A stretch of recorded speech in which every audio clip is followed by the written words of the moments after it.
So last session we had how we can transform ourselves first so that we understand how we can transform the society. So we had 4 steps last time. So I'll just rewind it for a minute's talk for people who are new here. So the first thing we understood was we should get information, lot of information, a lot of knowledge so that we can think. Second thing is to believe into what we are learning. For that we should check whether it is right and wrong. So we understand that. The third thing was to live what we believe in. And after we live it, we practice it, then we'll see can we interact with the other belief system and keep what is correct and leave what is not right. So maybe these kind of people who are like us, who can go through this process, can get the right belief system so that we can impact. Otherwise, every belief system is true for themselves. So today's session will continue from here. So what are the next things? How we uh, basically can become something which we can learn and teach. What are the processes basically in this? So this is one thing. Before I start, I really want to read this for you. Truth and facts are once established cannot have different opinions. My opinions today, your opinions can be different. Everyone has different opinions. So last time someone told me about opinions, so I thought I need to discuss this issue. My opinions, your opinions, anyone's opinion cannot be different if it is a fact and truth. 2 plus 2 cannot be anything other than 4. So that's why people don't have opinions in math. They can have in politics, religion, belief system, everything else. So is there a possibility that we all can find that truth into everything by discussion? Maybe while finding it out, we can have a lot of talks, discussions and everything. But once we reach to that fact that it is true, then I think we'll have less difference of opinions. Right, Sirasa? So maybe that's what we are trying to do in this session. All right. So let me start how I design this process of changing. Um, for this, let's talk about this. This again nice questions I'm asking for you guys so that we can transform ourselves. So what do you call happiness as? I mean, it's a very interactive session. खुशी क्या है हमारे वास्ते? What is happiness? We can interact. Satisfaction, contentment, uh, a lot of things, right? So if we see the happiness in today's world with the generation which we are supposed to counsel, okay, happiness is what is told to them through media. If you are having your birthday, you have to go to KFC, you have to hang out. Party is happiness. So this is happiness. So you wear a particular brand of cloth, that is happiness. If you don't, then you are actually sad. So what we see is someone is making money from selling happiness to us. Very much sure. Everything which is told to be happy today, possibly having a big car, nice house, a lot of things, going to parties, hanging out, going to stuff and eating, this is all happiness for today's generation. But do you think so this existed 100 years ago? It was not even there. So can we say that today's happiness never existed 100 years ago? People were happy even then. So why am I talking about happiness? If we know what happiness truly means, I think our 5 senses, the senses of eating, which is happiness again, senses of seeing, watching movies and CDs and all these things which gives us pleasure, happiness again, senses of hearing music and all those things, happiness again, senses of feeling things, wearing things, all this is happiness. Is it possible for us, like counselors who are counselors now, who want to change the society, can you feel happy for nothing? I think this is the first stage for us to use our 5 senses or just discard them and still feel happy. Otherwise, most of the time, we are running behind all these senses, satisfying these senses, contentment. However, if you satisfy these senses, and do we have time? Is the question. We may be eating, we may be roaming around, we may be going to places in the search of satisfying 5 senses. Possible. So, are we into that situation? Can I feel happy without satisfying 5 senses? Now, is it happening somewhere in Islam? Is the question. If not 5 senses, what is the next sense? 6th sense? Do we believe it? Not mathematically, but do you have sixth sense? I mean, just like that. Do any of you believe in sixth sense? It is there, something like, example, instincts, intuitions. So, if you see namaz, the first five things we disconnect is five senses. And then is when we can connect to the sixth sense or the higher sense. Works actually. So now what's happening in our generation, today's generation, which I analyze, I see is we are so busy with the five senses and satisfying them that we do not have time to connect to the sixth sense. So the question, how do we basically disconnect? So today's topic is actually all about this, the art of disconnection. How do I not connect to anything? Okay, when I actually train people into this level, when I actually make everything zero, so what is there in this? What is that? We just go there. Then people ask, after that what? Why to live? That's a nice question. So can you go to the state of Buddha then? So possibly people will live, okay, why to live here? Why to make money? Why to do this? Why to do that? And what Buddha did was the same thing. He actually left the life and he went for salvation. But is that the life we need? So is there a step beyond Buddha state? I mean, it's a question. Can you think about it? And is that state something which will help us to become the counselors, the transformers of the changing life? Is what I want you to think today. Is there a step? First step is to disconnect from five senses. Can we do it? First question. Let's see how to do that later in discussion. If we can do that and we have nothing to do, then what to do? How do we come back from beyond the Buddha state?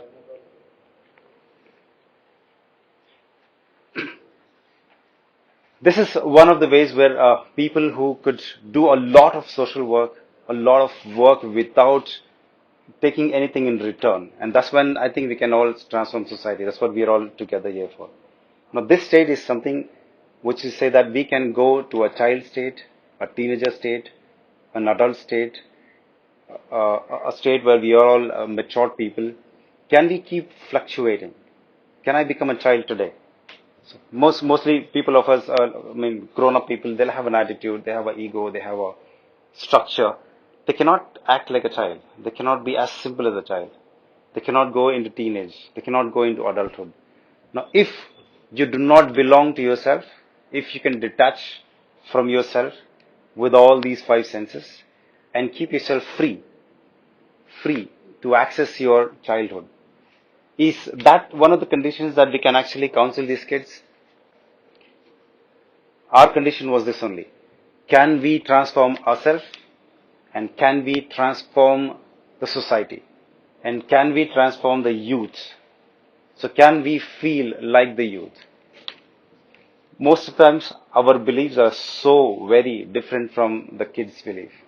Maybe is that the conflict we have? We have so many problems with the kids. When we have parents and the kids both, when I speak to the kids, they are like one alien system. When I speak to the parents, they have a very different set of requirements. They say, why are my kids not doing this? Why are these many problems? Why are these people not studying? Why are these people not doing this? Then when I speak to the kids, they say, my parents are, I don't know from where they are. They don't understand anything what I want. They are not literate. How do we connect? What are your points of view not being connected?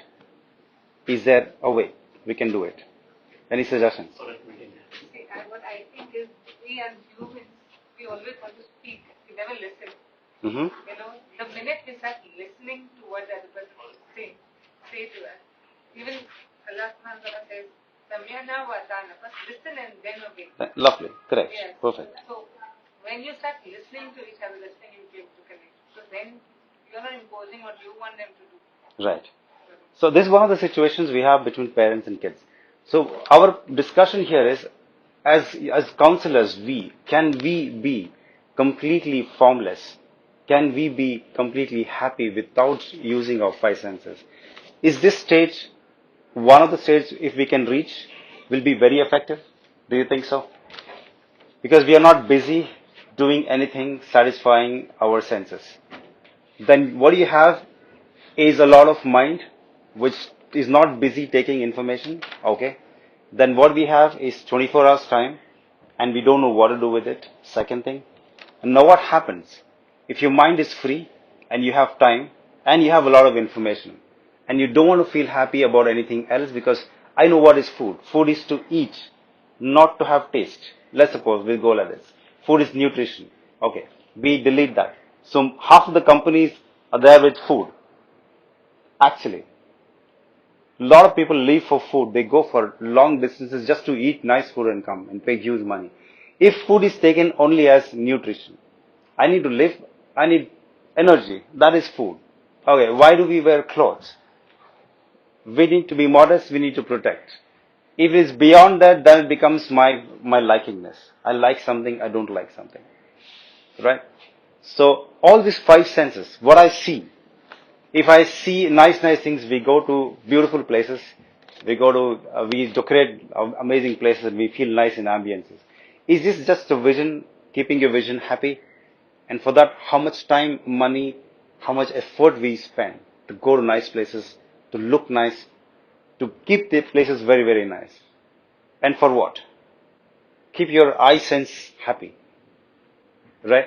We listen to nice things, maybe music, keeps it nice. Now, if you eliminate this, let's suppose you eliminate all this. It doesn't matter to you what you eat, what you wear, how you look.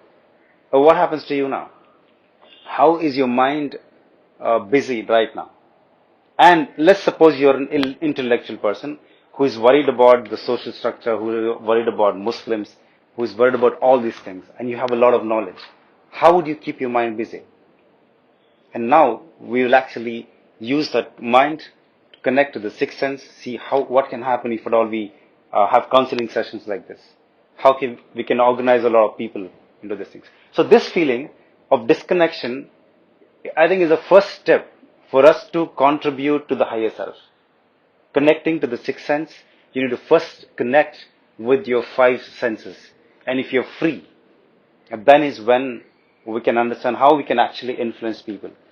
Let's suppose when I say I like something and I don't like something. What do you mean by like and dislike?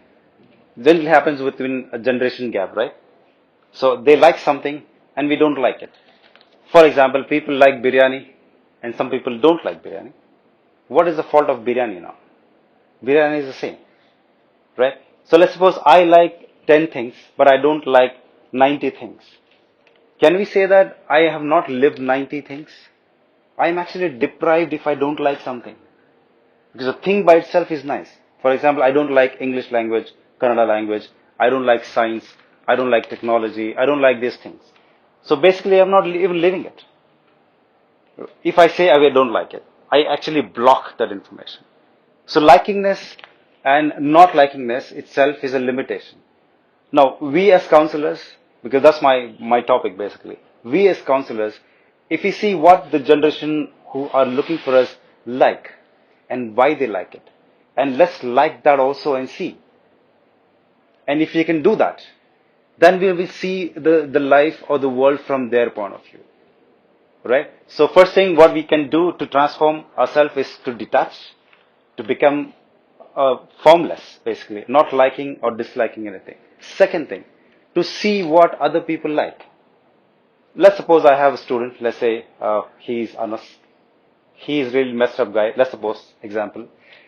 If I tell him, see, dude, you're like this, it's wrong in you. Because from my point of view, it's wrong. But he will actually take me on the other side.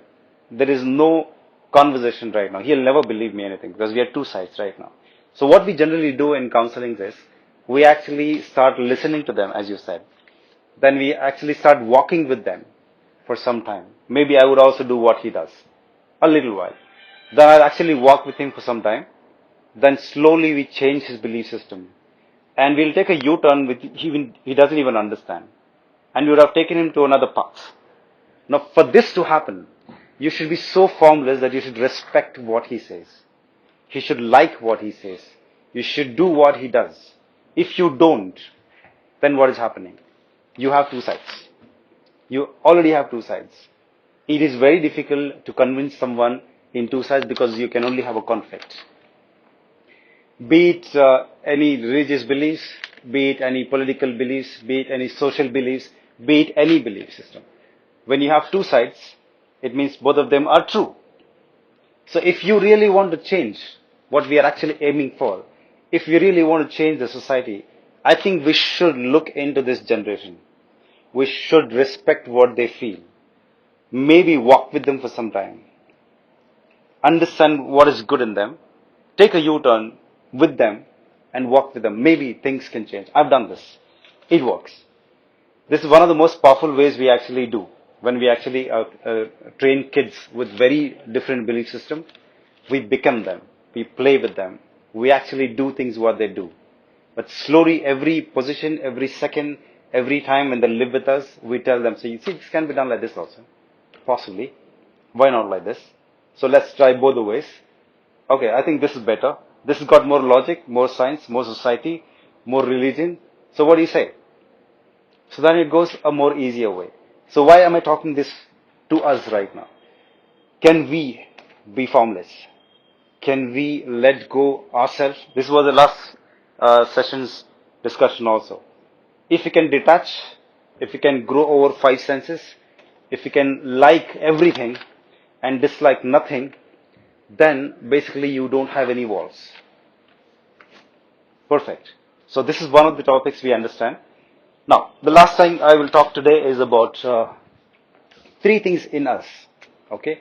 If I say you are made up of three people or personalities, one is your body, one is your soul, another one is your mind. Can I say these three things are different or are the same? Now, this is discussion. Think over it. Do you think your body, your mind, and your soul are three different entities? Interconnected, lovely.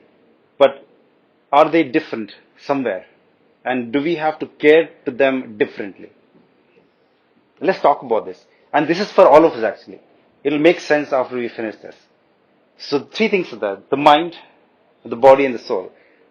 Soul is something which is born, which wants everything. For example, you talk about a small baby, 1 year, 2 year old. It doesn't have a physique. It doesn't have a mind. But what it has is a want. I want everything. I want this toy, I want this, I want that. It just wants to be happy, play, and get everything it wants. So is that the soul? We also call this id in psychology terms. So that is something which all of us have. I want everything. I want nice cars, I want this, I want position, I want society, I want money. This is what I want. Okay, that's one thing. So how do you satisfy that? You keep working for it. Now, what do you use to satisfy your soul?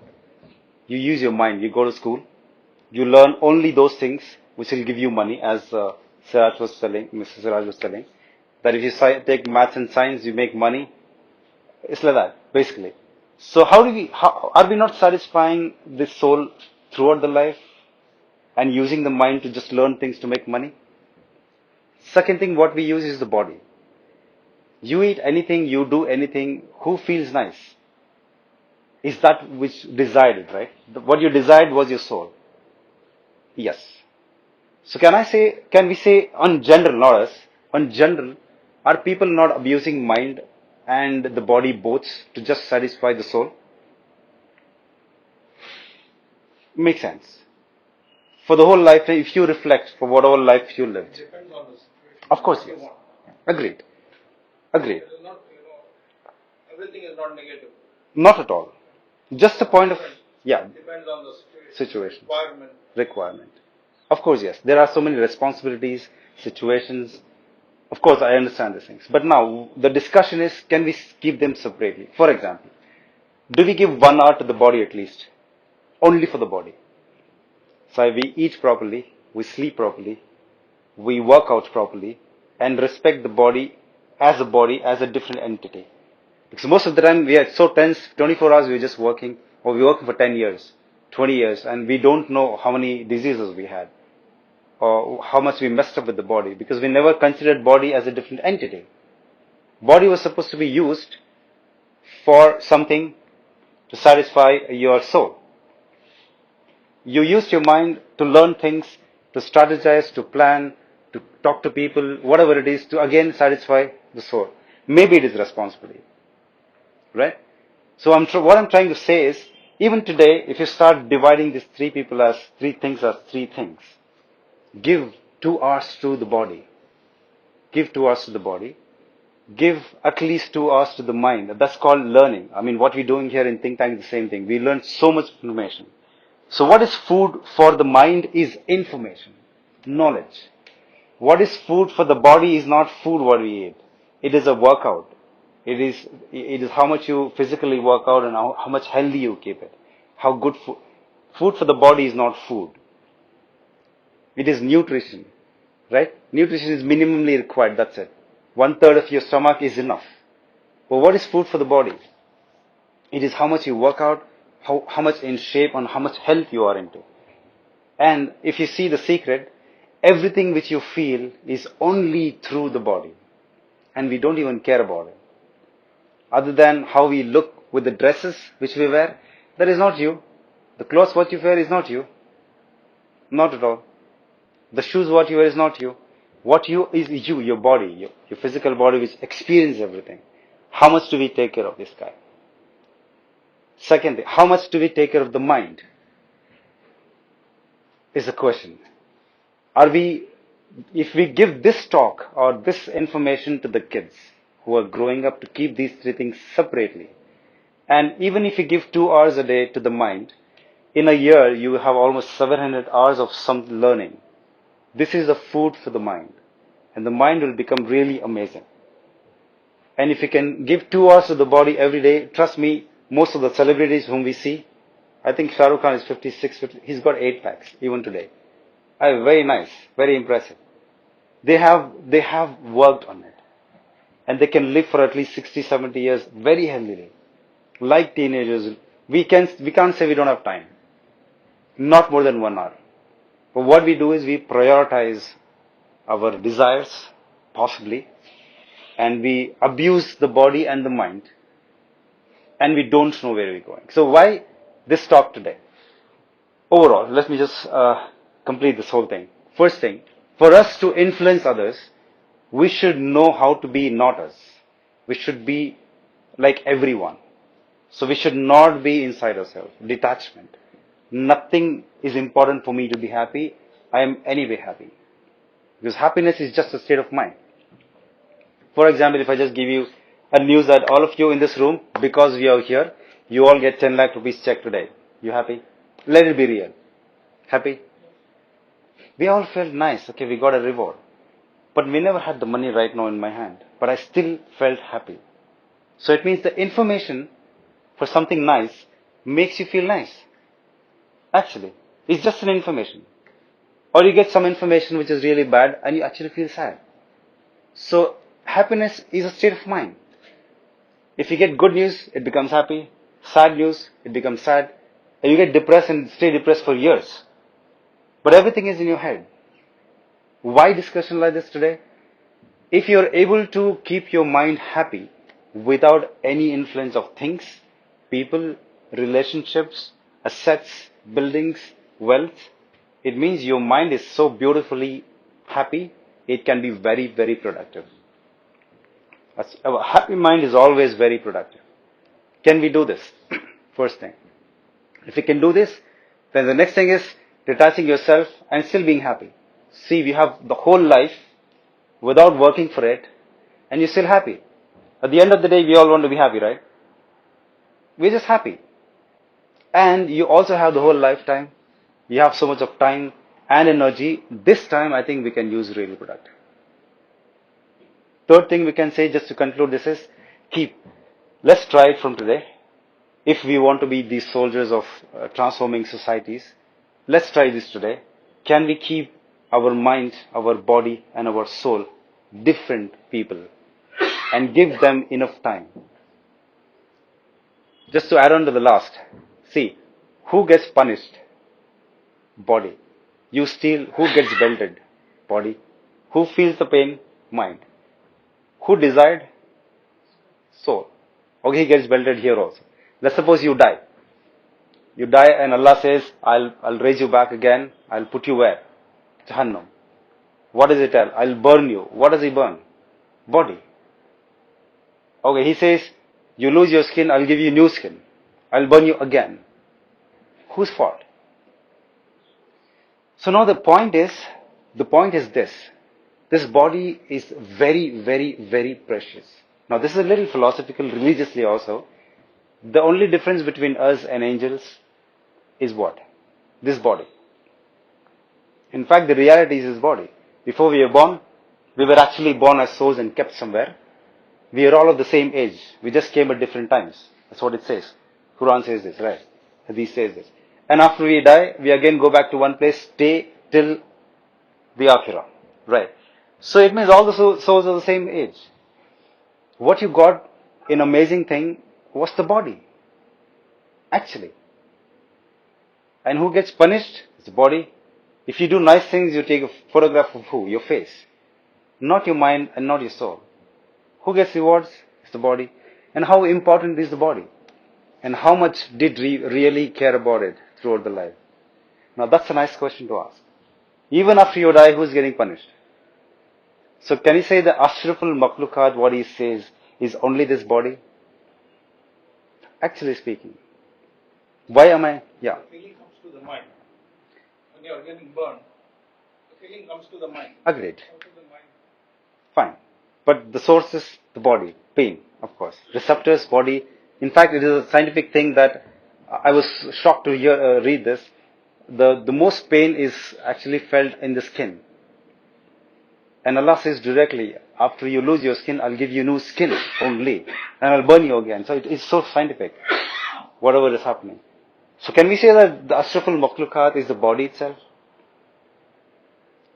To conclude this, okay, this is a beautiful thing to understand like this. When you're born, you're a baby. When you're today, are you the same body? You are a very different person. Just go see your photographs when you're 10 years old. That person is so different from what we are today. So can I say that your body is a clock? It's a clock, it's a watch. You can see the time you lived in this world.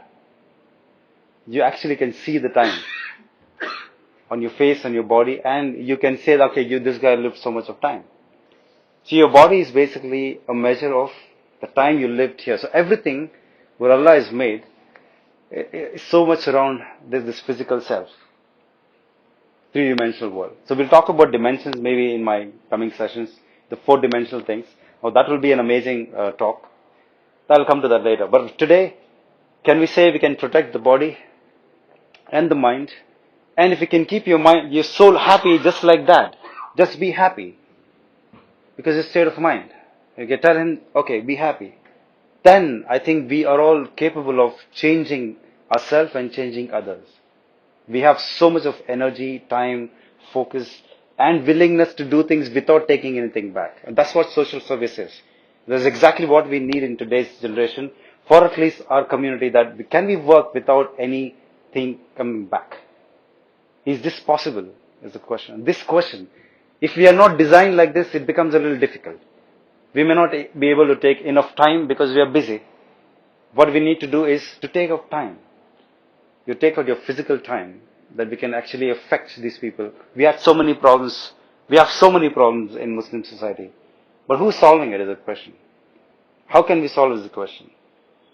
Are we getting something in return is a question. Now if we have to solve, are we prepared for it is a question.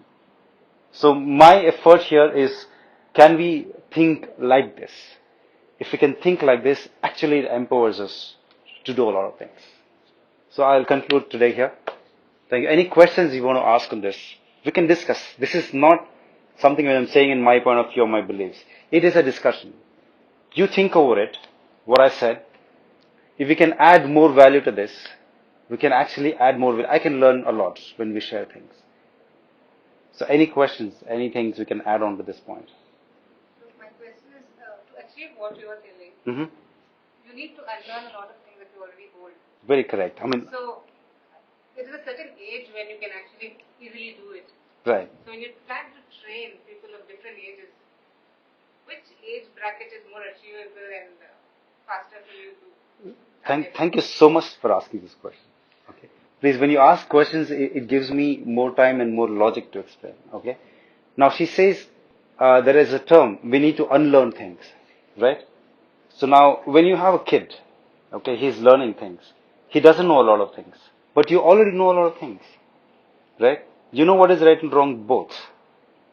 So it should be more easier for you to let go things. That's why I said in the first session, when you believe things, first get the information right. And check whether information is correct or not. That's why the first session was important. If your information is wrong, then you believe wrong. When you believe wrong, you start doing wrong. And when you start doing wrong, it becomes a habit. To change a habit, it takes a lot of time. Because your body is different from your mind. See, it proves again.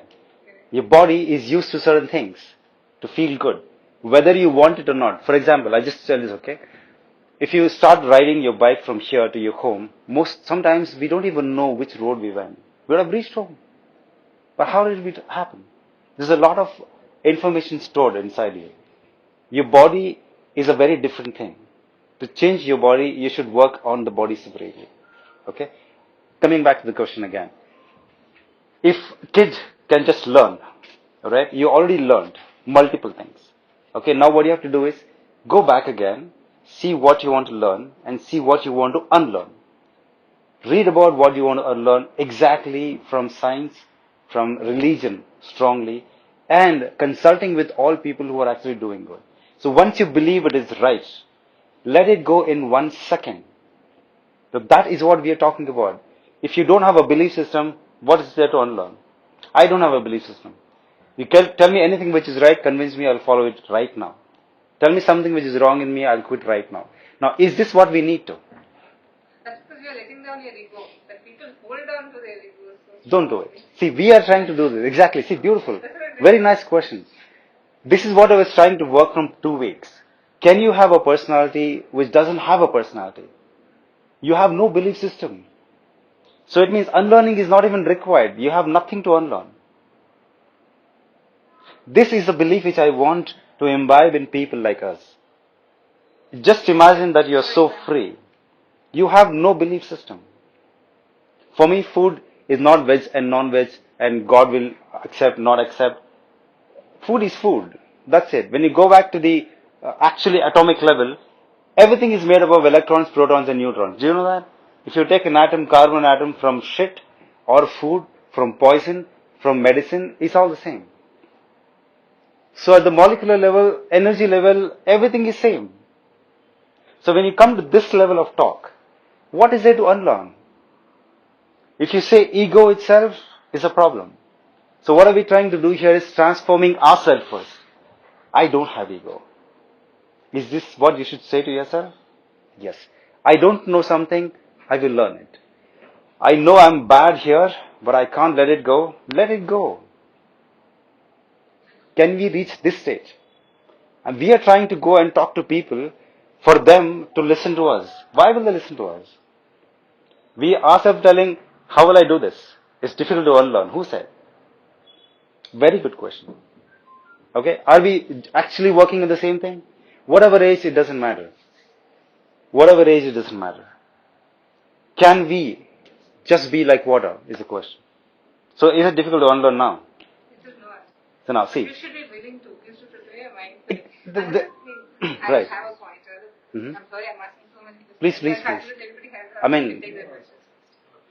I think it's a nice thing you're asking. Please. So my point is, see, now I understand that see, Allah Ta'ala says in the Quran that an educated person is not the same as an uneducated person. Yes. Education is very important. Mhm. But our minority, our Muslim society, we have the majority of them who are uneducated. Right now, for them to come, for us, all of us have to work together to fight this battle that we are in right now. Mhm. So, since achieving that level of education among everyone is not very easy right now and it's not very achievable, like you said, we have to look at everyone with the same.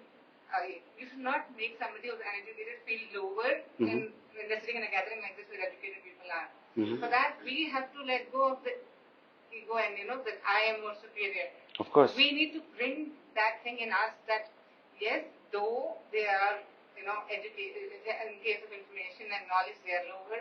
Ultimately, they are all the tools that we need to work together. Of course, yes. Yeah. See, you're talking about a personality like Huzur Sallallahu Alaihi Wasallam. Yes. He knew everything. He had all the, you know how humble he was. I mean, that's a basic thing Muslims should have. The only idol is he. So respecting each other irrespective of what Of they course, are yes. is important. Of course, yes. I understand with this. Love for dear love. Definitely, yes. See, one quality, good question to think. One quality which Allah loves, which He cannot even have, and it is there in us. He can be everything, right? There's one quality which He loves, and He cannot have. Being humble. He cannot be humble. He's amazing. He's too big. But He loves that in human beings. And that's why He gives so much opposition to being humble. Right?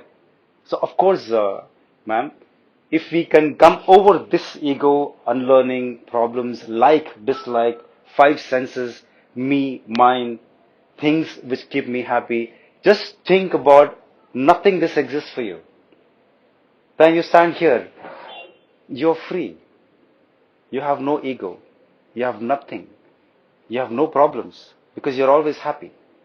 Money, things, position, achievement, nothing exists for me. Just imagine how powerful as a person you are and how many people you can actually change now. Because you can become all of these people. You can walk with them for some time. Then it is possible for you to change them because they believe you are them. Right? So today's talk was this. Today's talk was the continuation of the last talk. Last talk was transformation, steps for that. Today's talk was what is that we should become to become transformers. Right? The first thing is detachment, being formless. All this talk is all about this. Maybe a couple of more sessions we'll talk multiple things about different dimensions and different theories which we can actually look through, which will make us really, really powerful to be very effective. If I was a little effective today with learnings where I could share my knowledge, and if you people agree with this, please think over it, get more points so that we can actually build this fact where we don't have two opinions. I may not be right. No, I may not right. But all of us think and we come to that truth which no one will have a problem with, right? But that is a truth we should actually write it down, and that is the truth which we actually take to the society and give it to them because they don't know anything. Who should know this? We should know this, right? So we are trying to change ourselves here right now. This is the whole point. I hope today's session was useful for all of us. Inshallah, pray for me. And let's see what we can do in the next sessions.